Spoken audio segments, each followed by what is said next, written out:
Hello everyone, my name is Yuliia and you are watching U Multicultural's Community Hour.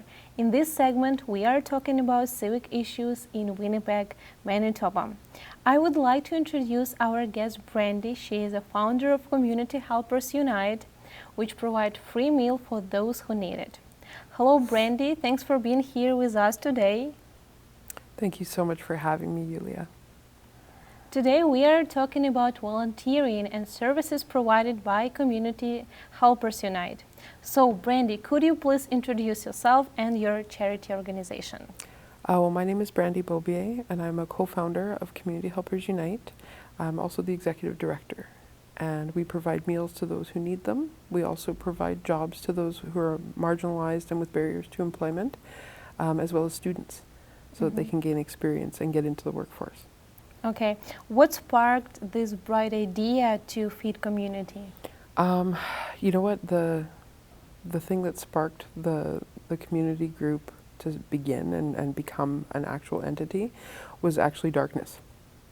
Yes, it was, we ran food for the community caring camp in February of 2021, and at the end of it we decided that we needed to do this as like a solution to where other agencies were not able to service people, and kind of like rogue catering and rogue food services to fill the gaps for those who are not being served by other organizations. Okay, so volunteering must take a lot of time and a lot of strength. What inspired you to continue to do what you are doing? Well, I continue to do what I do because it's our community. You know, like this, the North End, we specifically service the North End, Point Douglas, Centennial, and the northern part of downtown.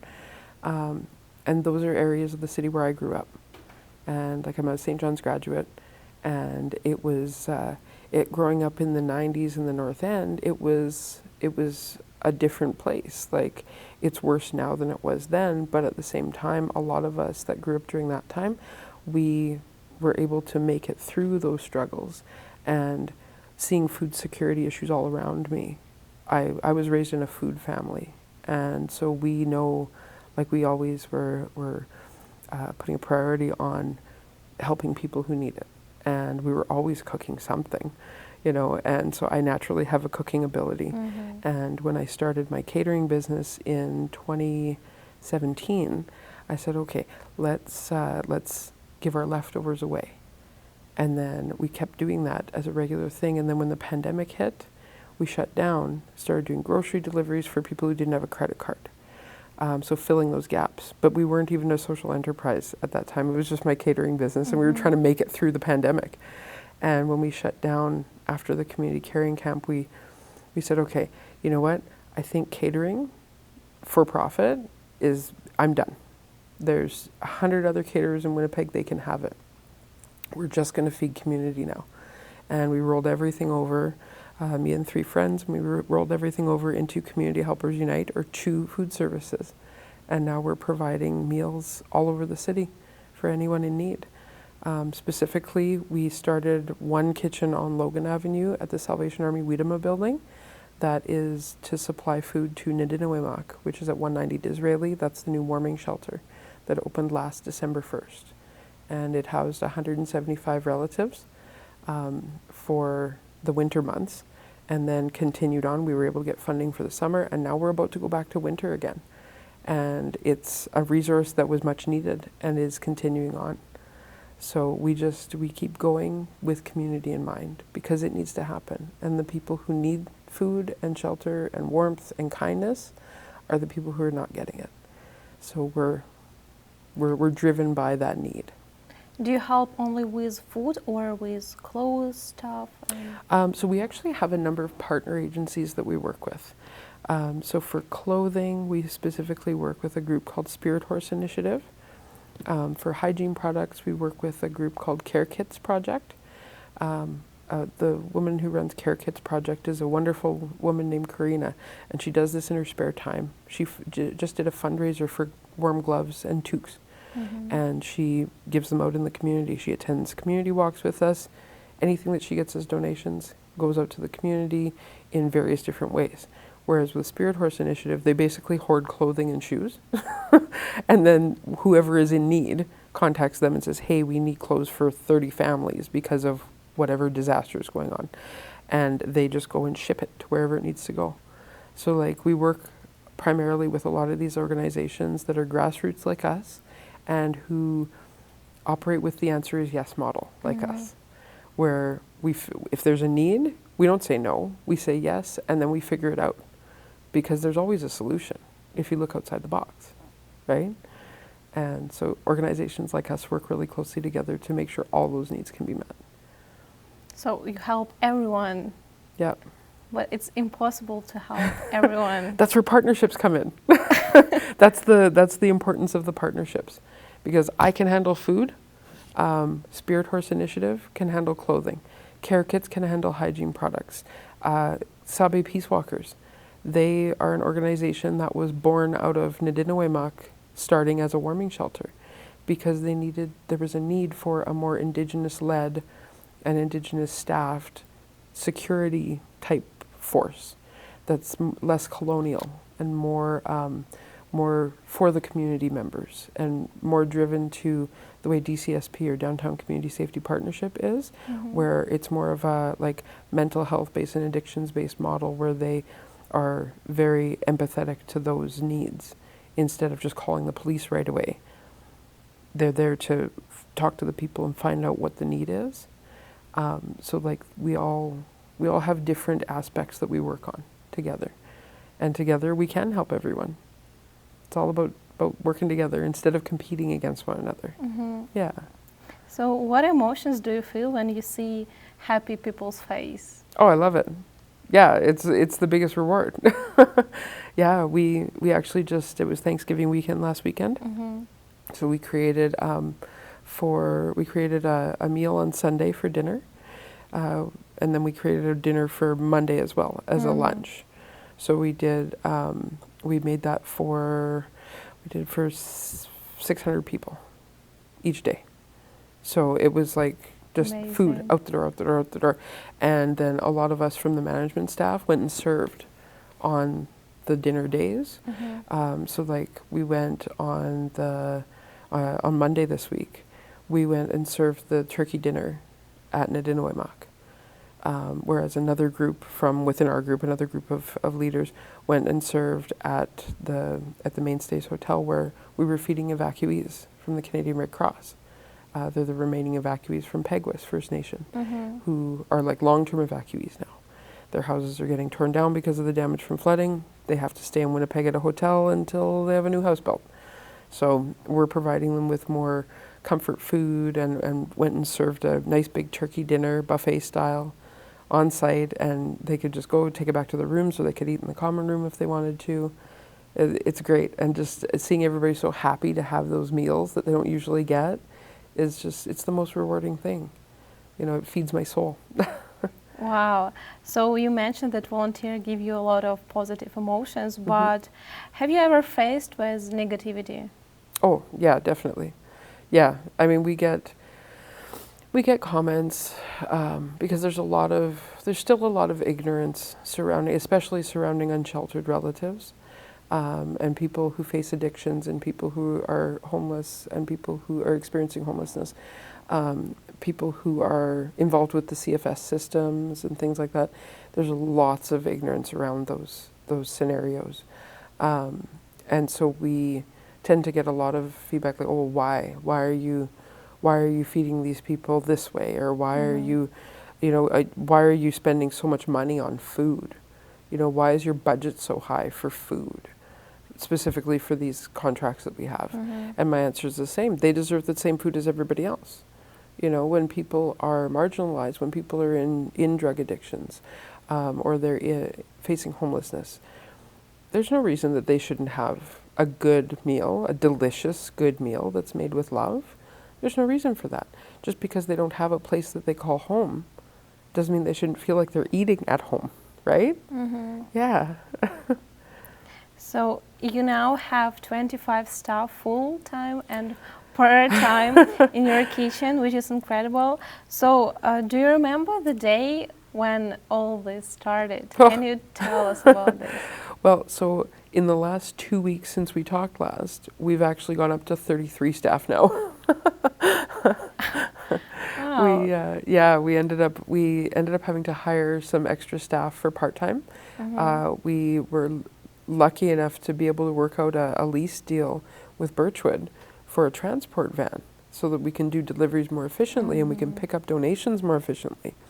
And that warranted us to hire a driver. So we've now hired a driver, and we actually hired a logistics coordinator to assist with planning the routes for the driver and for procuring those donations so that it all kind of comes together in one little lovely machine. So we have those two, and then we hired another 3 part-time staff at the kitchen and another 2 part-time staff at 190 Disraeli to work in our coffee room. Yeah, where we serve that's where we serve the meals out of at Nadinawaymak, is from our coffee room when it's not volunteers. Yeah, so we've got lots of staff. Yes. And I think back to even this time, like October, if I think back to October of 2021, it was 2 staff.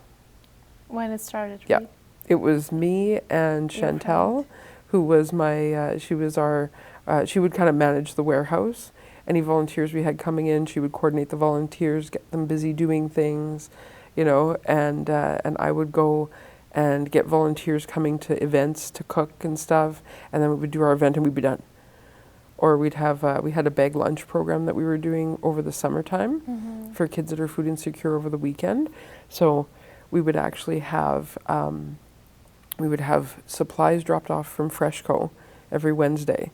And then Wednesday, Thursday, we would have volunteers in to bag up all these non-perishable goods in the warehouse. And then we would send them all out on Thursday, Friday to 7 different schools that had an outreach worker working for the whole summer. And so they would get those bags, and then they would call these families that are food insecure and say, hey, you have how many kids in the house right now? 6? Okay, great. Have your oldest couple come and get 6 bags from the school. Because then the outreach workers get that instant wellness check when they see those kids. They get to see them and talk to them in person. They get a wellness check. And then those kids get to go home and say, oh, look, I'm bringing home lunch bags for all my siblings. My outreach worker is taking care of us. And it builds those bonds, right? So we had 2 of us working and about 10 volunteers at that time. And now, 1 year later, we are 33 staff and 48 volunteers. 48. Right? It's mind-blowing. Like when I think about the numbers and how much like we're a Cisco client. So most of our grocery that we purchase through our food service contracts is purchased from Cisco. And I think about the volume that we're purchasing from Cisco every month now, on top of donations that we're getting in from different places. It's so much food. Yeah, but look at how many people we're feeding. Yeah. In August, we counted just over 21,000 meals. September, our kitchen manager's just finishing the numbers for September. I think we're close to 25,000. Like it's just growing and growing and growing. And it's so good to see, because I know that anytime we do our community walks on Main Street, we can go and they know my face. Like everybody on Main Street knows my face, and they know that chances are I'm going to hand them some food. So it's a really cool feeling, because it's like I know that people are looking to me to help them. And I know that I have like an unlimited supply of food available and helpers available to feed whoever needs it. And it's a really mind-blowing but really good place to be. Yeah.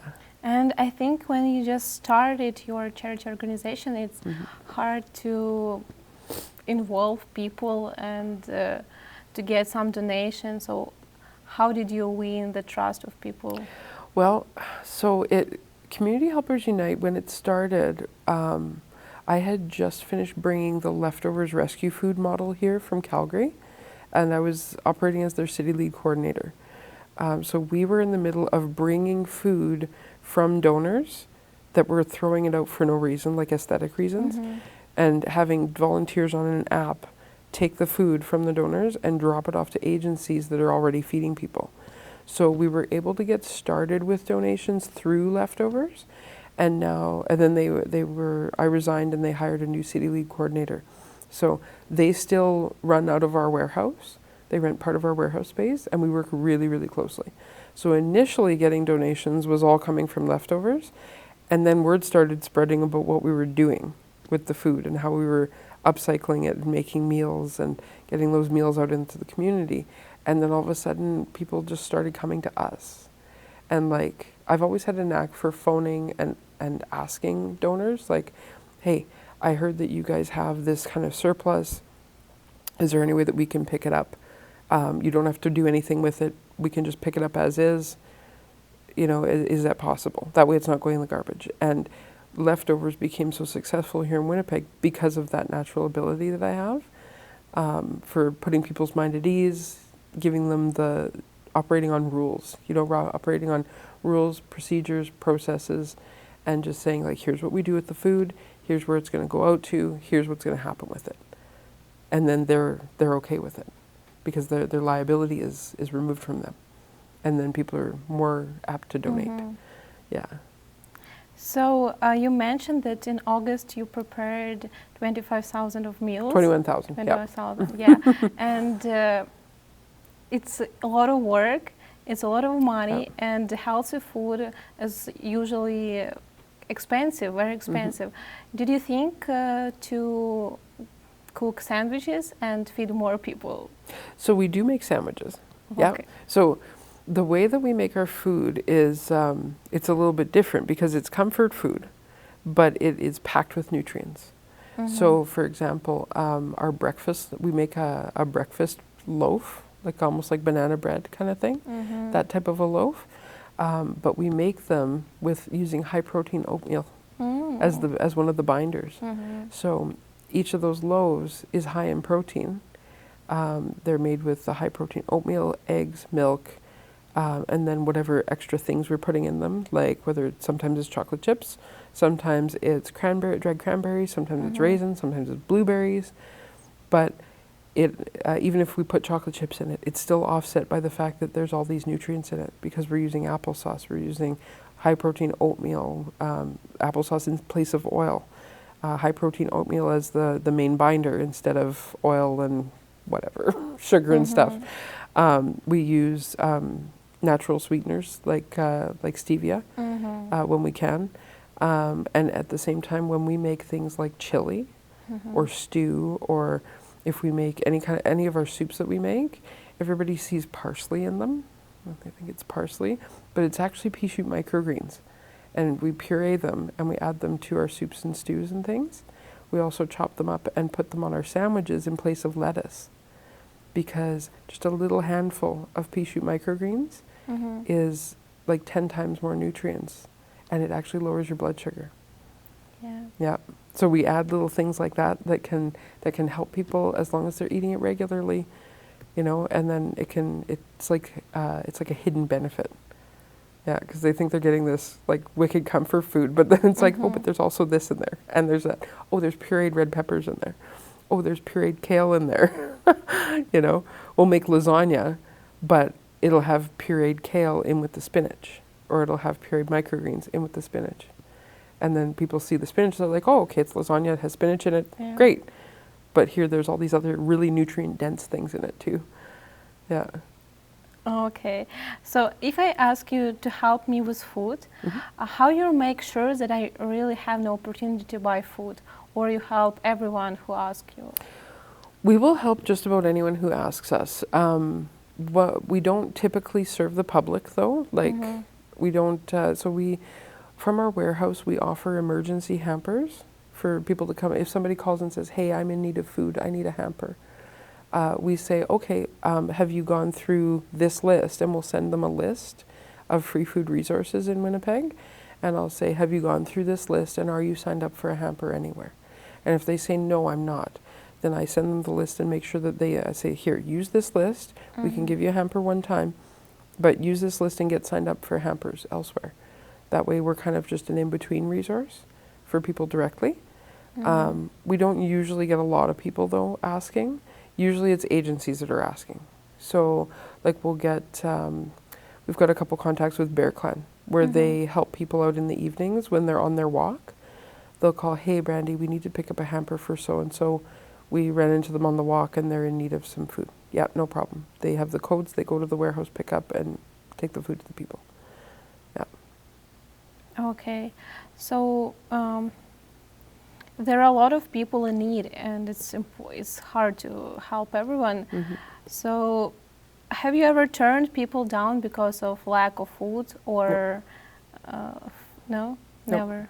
Never. We haven't had to. We've been able to keep things under a level of control for how we help people, to be able to provide more more permanent solutions. So like anybody that we help out with a hamper of food, or anybody that we're providing meals to, we always ask them questions like, hey, are you, if it's somebody who's unsheltered, hey, are you looking for any resources to get off the streets?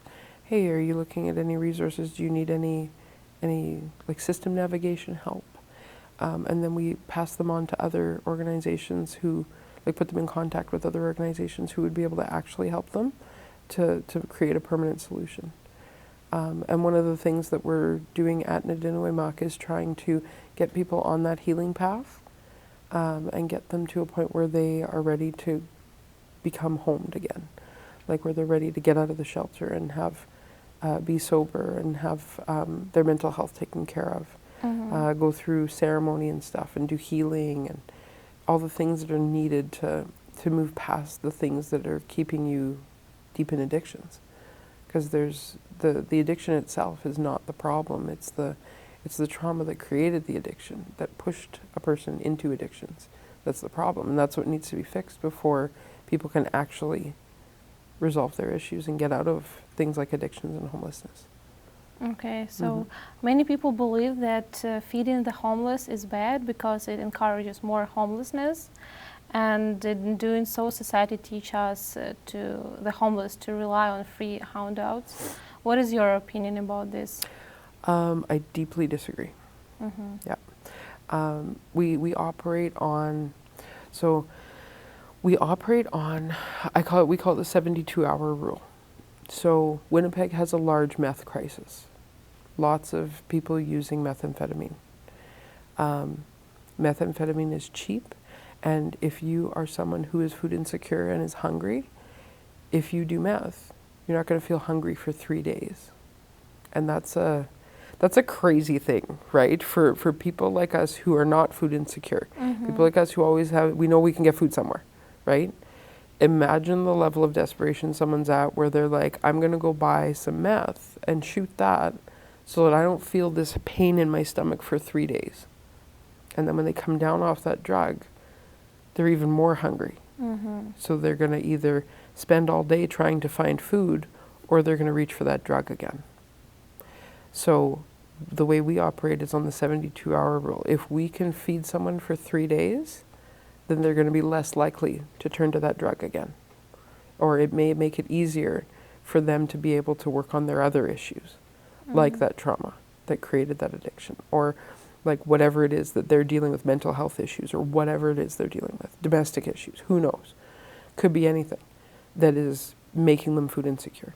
So if we can feed someone or a family for 3 days, then we give them 3 days to work on their other stuff.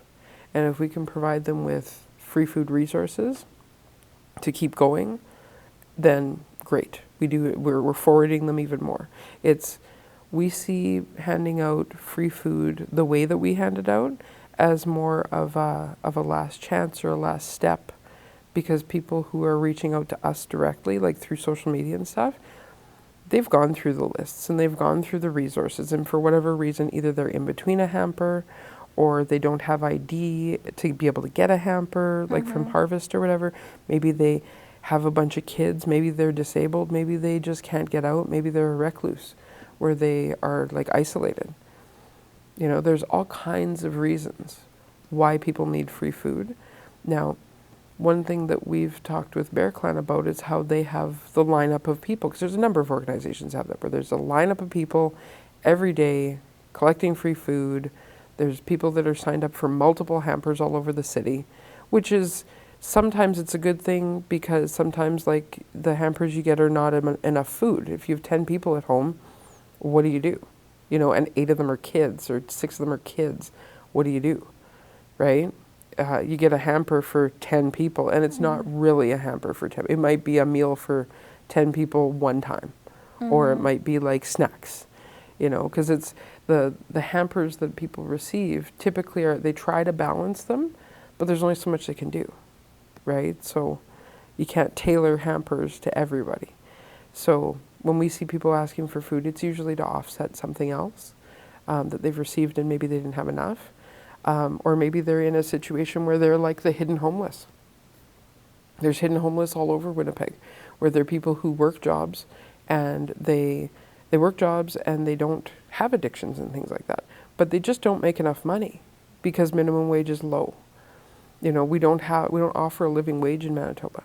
So people end up living in their car, or so that they can keep their car because they need it for work, but then they can't afford a place to stay.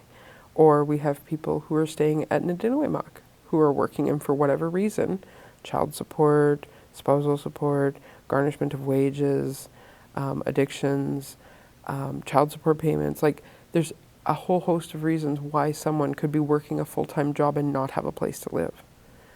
You know, so there's lots of different scenarios that most people don't think about that put people in that position where they need free food to keep going.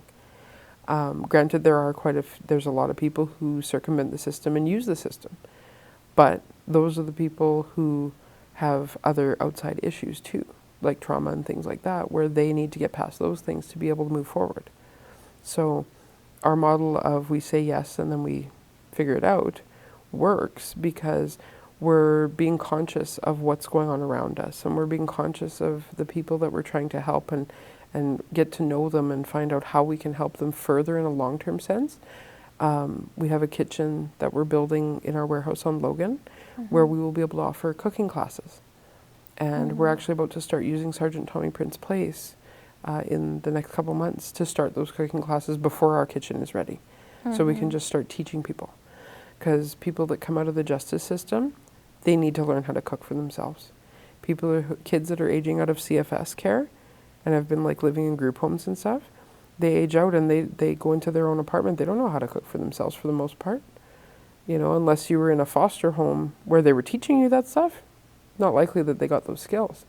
So to forward them into success, give them those skills. Seniors that maybe your spouse has passed away. You've never cooked for one person before. Or maybe it was the wife who passed away and the husband never did any cooking, or vice versa. You know, and those senior malnutrition is a really big thing in Winnipeg. And it ends up making people age faster and go into supportive living faster. So we teach those seniors how to cook for themselves alone, and we help them to be able to move forward.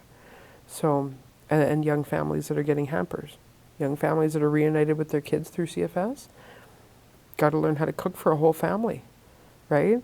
These are skills that not everybody has. So the way we see it is if we can operate on the yes model, is we say yes, we get them the food they need in the immediate, and then we offer them skills and offer them resources and offer them volunteer opportunities to put something on their resume so that they can get a job. Where we can also sometimes pay an honorarium for volunteers that come regularly, who are in need of extra money, you know.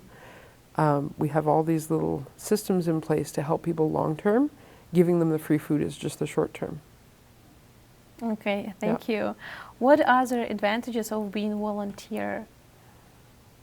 Oh, volunteering is just, I mean, I recommend to everyone to volunteer somewhere doing something, because it's an act of gratitude. And anybody who studies gratitude or follows things like gratitude practices, writing your list of things you're grateful for, or saying thank you for things. It's a part of that act of gratitude to give back without needing anything in return. So I see it as a way that everybody can feed their soul, and they can, if you're going to volunteer, you'll do something for free that helps somebody else, And to me, that just comes back tenfold. So it's that rewarding experience, and it keeps you humble, and it keeps you on the ground. Mm-hmm. Yeah. You seem very dedicated to your work, but what do you consider the toughest aspect of volunteering? I think for the type of volunteering that we do, I think the type of volunteering we do is tough because we're dealing with a lot of really emotional individuals. Like, we're dealing with a lot of emotions. We're dealing with a lot of heaviness. Mm-hmm. When you're volunteering at, like, say, a youth center or something, you know, Mm-hmm. you're doing volunteering with kids, or volunteering at an animal shelter, and you're volunteering with animals. You're playing with puppies, you know. There's lots of volunteering that can be done Mm-hmm. that still gives you that feeling, but is happy stuff. Like, you go to volunteer and everything is happy and pooky puffy nice, you know.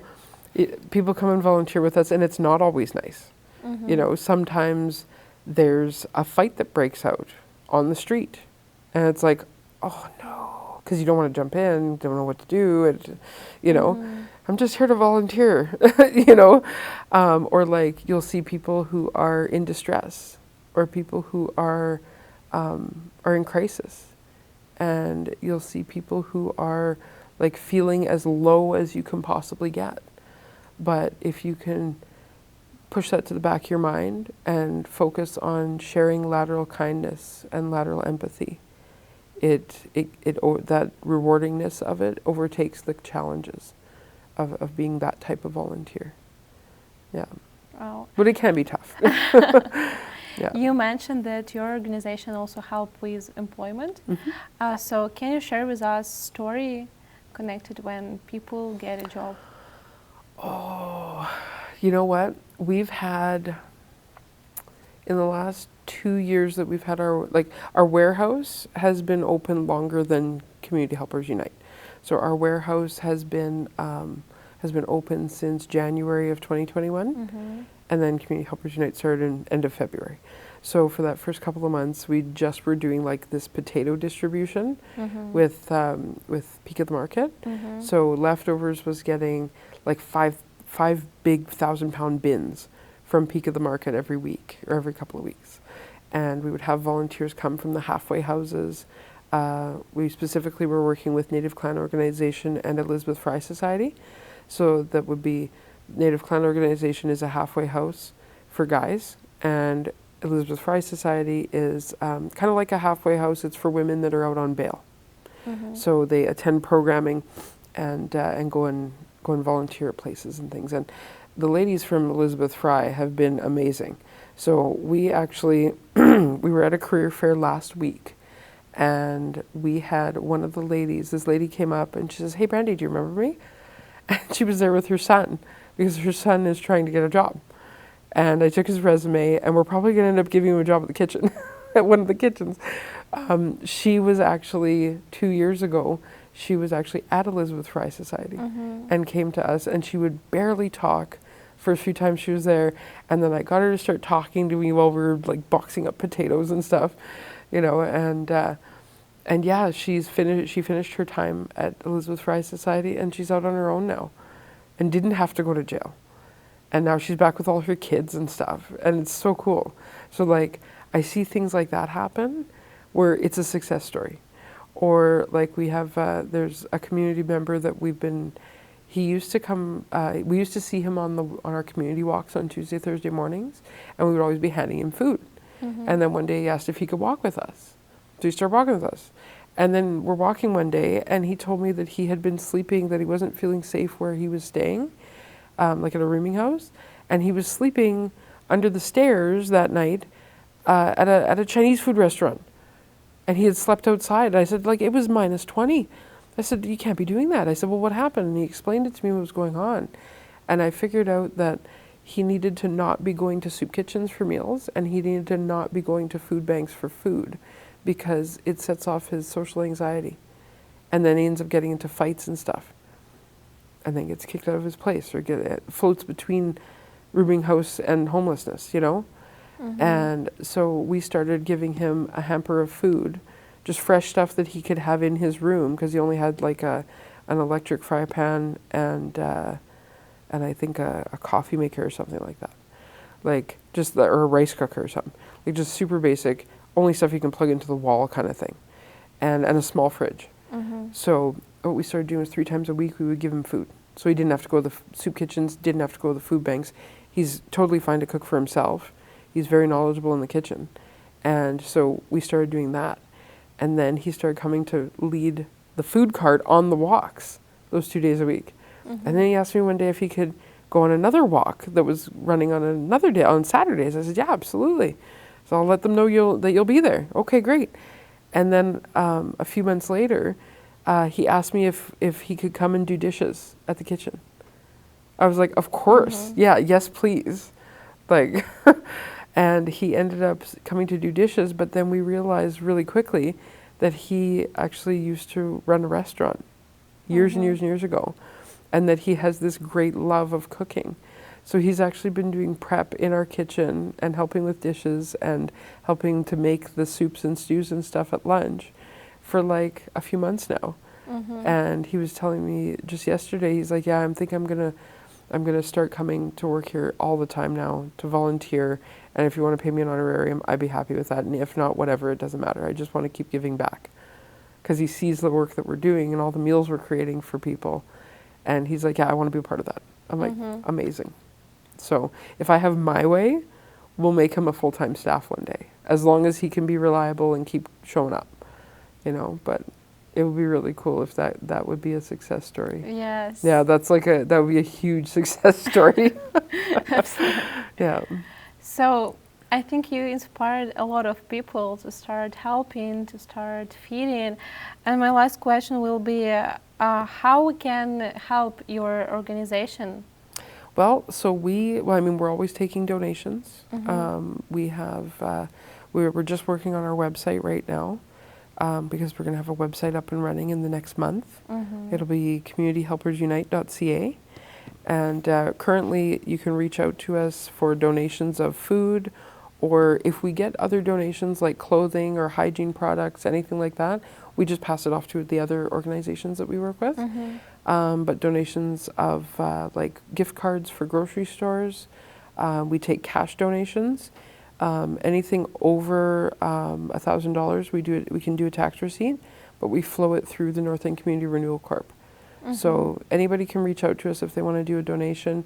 If they want to start volunteering, they can reach out to us through the social media, or they can email us, communityhelpersunite@gmail.com, and reach out that way. So with that, we are going to conclude today's discussion. Thank you, Brandy. It's been an absolute pleasure talking with you today. Thank you so much for having me. It was an absolute pleasure. Thank you. Thanks our audience for joining us today. We hope you enjoyed. If you liked the episode, please like, share and subscribe to see our upcoming episodes. Stay tuned with the Community Hour and You Multicultural.